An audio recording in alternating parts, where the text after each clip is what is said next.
It is the largest carnivorous plant in the world. It's known to eat mice and rats, and it was only discovered by Western scientists in 2007. No, this isn't a made-up monster from some far-flung jungle. It's a real plant that actually exists. Hi again, Malcolm Walker here on Wild But True. And it's called the tropical pitcher plant, or Nepenthes attenboroughii, and it's found only in the remote jungles of the Philippines. This plant is part of a group of plants known as Nepenthes, which are known for their ability to trap and digest acids. But this plant takes things to the next level.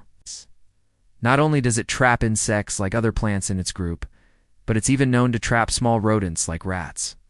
And it does this with its pitchers, these large, deep red containers that look like upside-down lotus seed pods. The plant uses these pitchers to collect rainwater, which it then uses to trap and digest its prey. The pitchers are lined with a sticky substance that makes it easy for insects and small animals to climb up the sides, but they have no way of escaping once they reach the top. The plants typically grow in areas with a lot of moisture, such as near streams or in swamps. This gives them access to the water they need to survive, but it also means that they have to compete with other plants for nutrients, in order to get the nutrients they need to survive. Pitcher plants have evolved to trap and digest animals that come into contact with them. What would happen if they disappeared?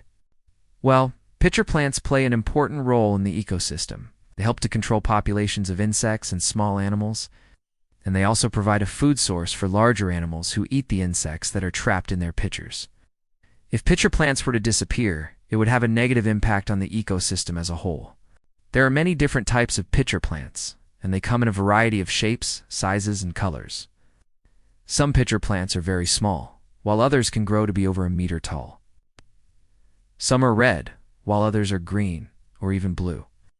But no matter what their size or color, all pitcher plants are carnivorous, and they all use their pitchers to trap and digest their prey. Now, as I mentioned before, this particular plant is known as the tropical pitcher plant, more specifically, Nepenthes attenboroughii. It's one of the largest types of pitcher plants, and it's found only in the remote jungles of the Philippines.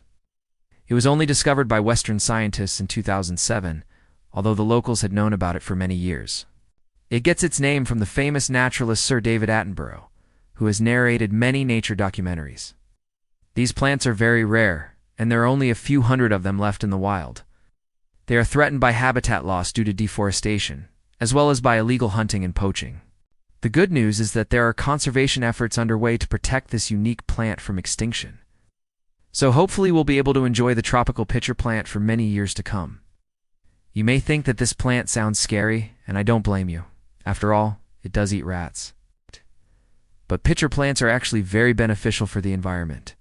They help keep populations of insects and small animals under control, and they also provide food for larger animals.